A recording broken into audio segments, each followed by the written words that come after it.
Hello and welcome to BBC School Report. Our top story today is a concern that technology is taking over our jobs. Amazon is launching a new shopping system in America, Amazon Go. This will revolutionise employment as machines take over from human employees. Amazon Go is a new way of shopping with no checkout required. It is the most advanced shopping technology yet. Amazon has said that the new store will use the Amazon Go app, meaning no more queues. However, there are some disadvantages to this new way of shopping. Amazon want to disrupt and take out inefficiencies from retail, whatever the format. We interviewed staff and pupils to find out their views on the matter. Do you think Amazon Go will be successful and will it go worldwide? I think Amazon Go will be successful and it will go worldwide because as you can just go in and get stuff, then loads of people would want to do that because everyone uses technology these days. I don't think it's going to be as good because the crime rates are going to go up because there's no staff there, and also there's the CCTV there, so that should be quite helpful. But also if you need any help or advice, there's no one there. Do you think this progression of technology will affect you in the future? If so, in what ways? I think it will affect me in the future because as when we grow up we get jobs, then maybe the jobs won't be there anymore because computers and maybe robots will take over our jobs. I think the same, but also for the elderly because they're not in touch with technology as much, so I think they'll find it quite hard. How do you think technology will change the lives of adults? I think that adults will interact less because they'll use the internet, so I think social lives will go down. I think people may become obese because they're not exercising as much, but I also think there are positives to how the internet has changed people's lives because people are busy these days, so it will allow them to access what they need to whilst in unsociable hours whilst they're at work. Have you had to change the way you advise school leavers because of the rise of technology? If so, how? I do. I am constantly talking to students about the need for them to be interested in IT and to think about how they're going to need to use it in the workplace and how that is going to be an area of driving the jobs marketplace, and that students should be interested in coding and how coding is going to be used in different aspects from healthcare to robotics to security. It's going to be across the whole job sector, and students need to be aware of that and that how if they develop those sort of skills in the future they're going to be invaluable to employers. So yeah, I do try and talk to them about it. I'm not getting a lot of interest, but I do try to talk to people about it. Yeah. Now on to our next story. Brexit will surely affect the whole of Britain, Europe and the world. But in today's special report, we will be focusing on how it impacts the lives of the younger generation currently living in Britain. Over to Bethany for the report. For years, Britons have been able to work and study abroad across Europe for no expense, but this could all change. After the Brexit referendum in June of 2016, the Leave campaign gained 51.9% of the vote, with Remain getting 48.1%, which means the UK is leaving the EU.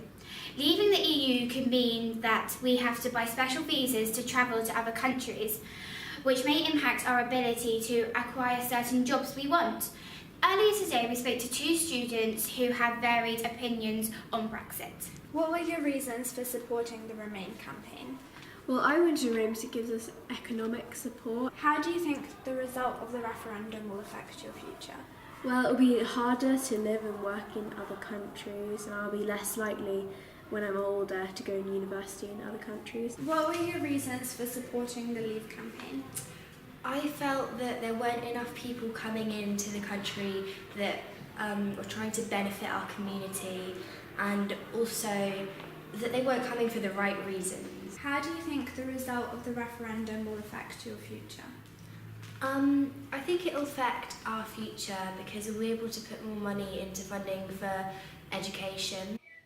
We also spoke to a political analyst to tell us more about the situation regarding jobs and the EU. The British decision to leave the EU was a massive decision on the part of the UK. No one was really expecting us to leave in the first place, which led to a lot of confusion and misunderstandings to what this would mean for jobs.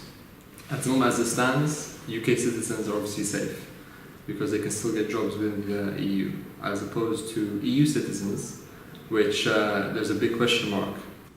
There could be both positive and negative outcomes to Brexit, but either way, it will definitely impact our generation. It turns out that just 39% of people aged over 60 backed Remain, compared to the 75% of people aged 18 to 24 who say they voted Remain. These statistics sum up the split in society and how those most affected by the vote didn't get a fair say in it because their age group is smaller. But the question still remains the same. What will the future be like for our generation? For our final story, recently the singer Idina Menzel appeared on late night television in America. She made a comment, which some saw as insensitive, about an album she liked which made her want to slit her wrists. Izzy has more on the effect this comment has had. You may not know, but the actress who played Elphaba in Wicked and Elsa in Frozen has raised outrage over her comment on an album making her want to self-harm. In January, Idina Menzel made an appearance on The Late Show with Seth Meyers to promote her new TV show, Beaches. During the interview, she said, "You'd think because I'm a singer I listen to a lot of music, which I do, but there's a certain music that I think is so devastatingly beautiful, it's too painful to listen to sometimes." She then went on to say, "There's this album that I just can't listen to. It's so good, it makes me want to slit my wrists." This final remark caused outcry and made us ask the question, what effect do comments like this have on young people? We went to find out. How is a person who self-harms affected by the media normalising it? Oh, tremendously. I think first of all, if someone is going to say something in the media that largely is ignorant to these mental health issues, it largely tells us that they're ignorant in general about mental health issues. I don't think they really can understand or give weight to the strife that it causes families. I think a person who self-harms does that because they want to do something extreme, and if that becomes more normal, then it's possible they'd look to do something more extreme. How do schools prevent students from self-harming? I guess it's not most about prevention, it's about teaching strategies. And we're not professionals in the mental health field, we're educators, but we have links to other agencies who can support.